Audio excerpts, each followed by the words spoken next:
Did you know? Children of the Niger Delta are the most vulnerable to climate change in the region. Not because we want to, but we were forced to. Even before exploring what life felt like, hydrocarbons were already found in our systems. Persian heat waves had affected many of us, subjecting us to scars and painful medications. Even my sister fell victim. It was a period of severe heat waves here in Rivers State. It became a major topic of discussion on radio, TV stations, and lots more.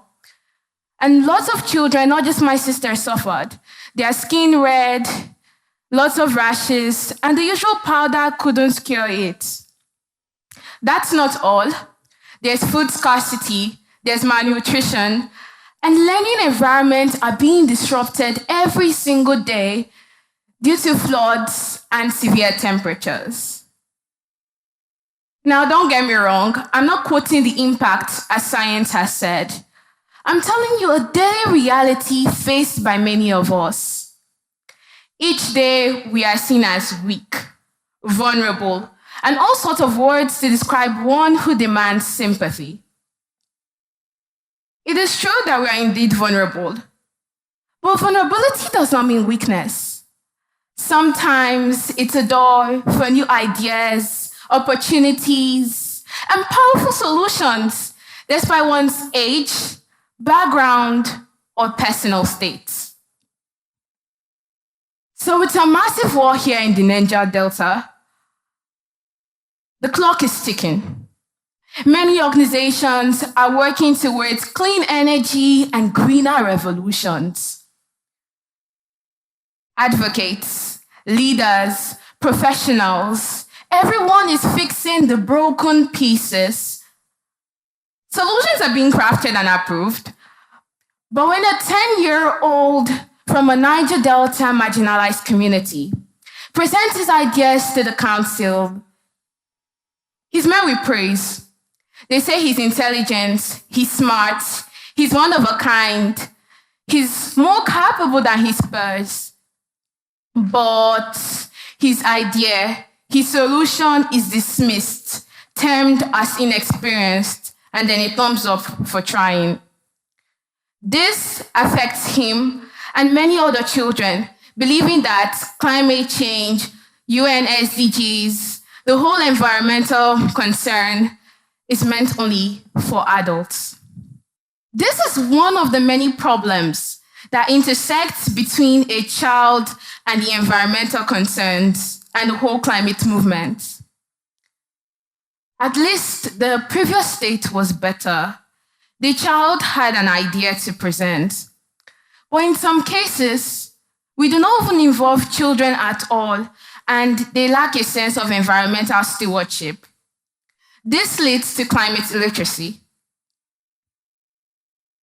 During one of my advocacy journeys, I met a child, as usual, preaching the climate gospel, but this time with a focus on plastic pollution. And the child told me that if all the fishes die, we have cows to eat. This statement surprised me, and it proved the destructive reality ahead. So whether it's converting to renewable energy, reducing our carbon footprint, developing crazy new emerging technologies that can solve problems of deforestation, waste management, we are just mitigating the problems today, not actually creating an idea of a sustainable future, long-lasting solutions. We cannot afford to overlook the next generation in repeating the mistakes of the past in the future, rendering all efforts made now useless. So when TEDx Countdown said the next now, meaning the next solutions are needed now, I thought to myself, they necessarily didn't say who and where it's going to come from.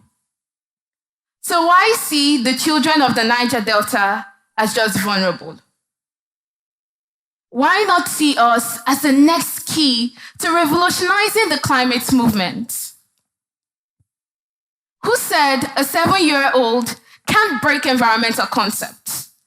Who said a 13-year-old can't found an environmental justice organization? Who said a 10-year-old can't analyze eco-fictions or eco-data? I stand before you today to tell you that a child as young as 6 has what it takes to be part of the solution today and sustain it in many years to come. I have seen a lot of children who are willing to set up clubs, partake in incubator labs, and join the climate movement. And there is something unique about children. And this has to do with the philosophy of why. I read a really interesting book titled Sophie's World. A really interesting book that made me deeply engaged in the field of philosophy. From Socrates to Aristotle to Alexandra to the whole Greece period. It was very interesting. But something struck me in that book. And that was when it mentioned children ask a lot of questions. Children are innate thinkers. They are curious and not too used to the world. Therefore, they offer fresh perspectives and look at problems from a different lens. As said, children ask a lot of questions. And if you listen closely, these questions are able to make us identify problems that seemed part of society or gradually became normal. And so if a child asks a question about human activities and the environment, there's a potential that that question can be holding the next now. If the quest for knowledge isn't dismissed, that question like, why is the air black? Or why is the river polluted? Becomes a why can't we question? Why can't we do it this way? Why can't we do it that way? Why? A whole lot of whys. And if you allow this child, they go to create an idea from a why can't we question. For example, a young girl who goes to the Niger Delta community exploring the river, she discovers oil pollution, plastic pollution, the river is dirty. She asks, why can't we clean the river like our mother cleans our home? This question may seem explorative. It may seem inexperienced, but it's powerful and enough to drive motivation. She goes back to create an innovative, low-cost, easy-to-handle filtration system. This all began from a why can't we question. Children are risk takers. They are explorers, innovators in their own way. And so when many of us were younger, we had dreams of building free hospitals, free treatments, free solutions to problems that existed at that time. And this is because the heart of a child truly cares. We need this innocent mindset in the climate movement, as these attributes lay a strong foundation for looking for the next now. As children have what it takes to contribute to the climate movement. And John F. Kennedy, he testified to this when he said, children are the world's most valuable resource and its best hope for its future. So why not give us a space to lead? A space to be part of the climate movement and see us as not just vulnerable, but see us as the next big ideas. Now you're probably asking, okay, I'll give children the space, I'll give children the platform, but how do we find the next now in them? And so this is where I need everyone to participate. If you're with a pen and a book, you can write the acronym CHILDREN.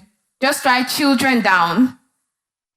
And I'll need you guys to help me to remember each of the letters. Are we ready? Are we ready? Okay. So what's the first letter? C. C stands for creative learning through play and artivism. Just like the Montessori curriculum, there's something unique about play. You can use it to educate the younger ones. Back then in primary school, our teacher would bring a lot of counters, a lot of dominoes, a lot of figures and all that, like clay, to help us learn about a particular thing. So imagine using that kind of fun, interactive way to teach a child about climate education, or to teach the child about the SDG goals, or teach the child about deforestation and all that affects the environment. This is a fun way of making them interested in the field of climate change, instead of just writing a whole bunch of facts, statistics, and a lot of UN reports. And the other is artivism. The term artivism is a word used to describe the combination of art and the goals of advocacy or activism. Therefore, we're using art to raise awareness. We're using art to make them more engaged. So this art can be in form of different ways, whether it's games, animations, graphics. It has something that evokes emotion and makes everyone engaged. Allows the child to understand the whole climate movement from a different perspective. So the first letter of the children acronym is creative learning through play and artivism. Please, what's the next letter? H. And here's the fun part. H stands for hands-on nature-based activities. It is true that climate change is taught in schools as a topic, but it always stays in the classrooms. And children treat this matter as a read and write exam situation. They understand what climate change is, they understand how to solve it, and they only go back to read it, to recreate it in the exam to get an A. And this is not what we want. Through excursions, through field trips, through scenarios that help them connect to their environment, we instill a sense of environmental stewardship in them, allowing them to see the essence of the whole climate movement and why they should be part of it. If the child who said, "If all the fishes die, have cows to eat," had a sense of environmental stewardship, he would understand the role that every organism plays in the ecosystem. And we want many children to know that too. And the next letter is I. I is, we've seen a lot of subjects. In field of social sciences, you see climate change, you see environmental degradation. In civic, you see green governance. In science, you see climate science. Geography, they show you how climate change affects different regions. It makes you realize that every subject, every discipline, climate change relates to it. So I stands for Integrated Environmental Education. By integrating environmental education to other disciplines, we allow children have interdisciplinary knowledge, allowing them to understand that climate change affects every area. So if they're interested in science, they can also be interested in climate change. If their favorite subject is geography, we show them that environmental knowledge is important. This is another powerful way of allowing children to explore their passions, explore their knowledge, and allow them to contribute to the climate movement. Please, what's the next letter? L. Well, this is the area my work revolves around. L stands for leveraging technology. We live in a tech-savvy era. A lot of children have access to phones, televisions, laptops, desktops, and all of that. And most times they are watching cartoons or playing games. So why not hack into that system? I believe that if children can learn to love from Disney, they can learn to be superheroes from Marvel. Why can't they learn to be eco-champions from the animations or games they play? Animations are powerful tools. But when I'm saying create animated content that talks about climate change, I don't mean a normal type of animated content whereby a figure comes in and says, what is climate change? What is this? This is how many people die of climate change. No, that's going to be very, very boring. And these children would just leave it, as many children would say that they don't want to watch educational content. But if you watch animated series or movies like Moana didn't say protect your environment. Moana didn't say love the oceans. But anyone that watches Moana feels a deep connection to the ocean. This is what we call eco-fictions. We want more of eco-fictions that tell eco stories in a very fun and creative way. And then as for games, I remember a period in JS3, I wanted to create a volcano, but I didn't have the whole clay and the whole of all those things. I didn't have vinegar and to make the explosions. So what I did was downloading an app. The game allowed me to build things on it. And it made me to think, if we have online science labs for kids, why don't we have environmental labs? These environmental labs that act as games are able to allow children to build innovative solutions. And then the possibility of them replicating it in real life. This shows how powerful animations and gamifications of eco-knowledge is important and how it helps children to find the next now. And so what's the next letter? Is Sorry? D. Okay. Developing multi-generational teams. Now we're looking for the next now in children. This doesn't mean only children involved in climate matters.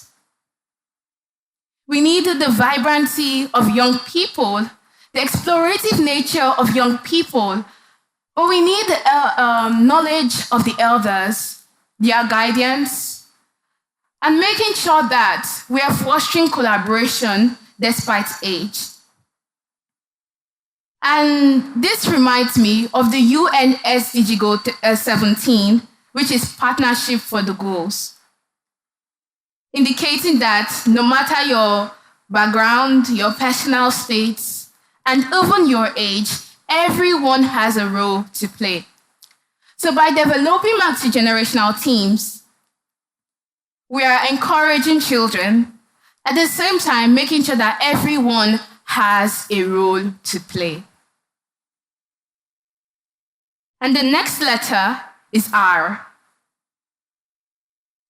R is for recognizing children as co-decision makers. Have you ever seen an architect design a building without consulting its owner? Well, if not, then here you have it. This is what is happening to climate solutions in the Niger Delta. Each day, we are designing innovations, we are conducting researches, we are hosting conferences, we are helping indigenous communities, finding ways to improve the environment, and a lot of things.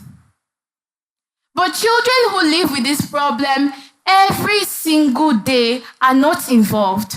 We are not recognized or seen as co-decision makers, either because we are too inexperienced, we are explorative, or we are vulnerable. But from teaching us to allowing us build projects, to giving us a space and a platform, we want everyone to recognize us as not just vulnerable, but see potentials in us, as it's very important. And so what's the next letter? Sorry? Okay. E stands for encouraging children to use their passions for climate change and advocacy. Many children may find the whole climate discussions boring, but this is because we treat it as something that cannot be personalized. If a child is interested in dancing, we can teach the child to use it to raise awareness. If a child is interested in poetry, we can use it to make the child see that climate change can spark emotions and can be used for poems. Now, if a child wants to be a CEO, the child is interested in things that are money related and feels like climate action is just not given for the child, you can introduce the child to the field of social entrepreneurship. We have green businesses. In this way, you're being a CEO as the child wants and contributing to the climate movement. This is a very fun and impactful way of allowing a child to use their passions for the climate movement. Finally, what's the next letter? What's the next letter? N. This is the most important one because we've taught children from learning through art, through play. We've taught them, we've recognized them as co-decision makers, but we need to nurture them as future leaders. This is because when we're developing those emerging technologies, we're developing those climate solutions, those green innovations, we're going to hand it over like a treasure to the children to carry it along in the future. But what if these leaders, the future leaders, aren't able to sustain it in years to come? Therefore, right from now, we are supposed to allow them to be part of the solution today and sustain it in many years to come. This, you see here, is the children model, a very effective way of finding the next now in them. Whether they find climate movement boring, or they find it interesting, or they have an idea to share, using the children model is an effective way. Thank you so much for your participation. Please give yourselves a round of applause.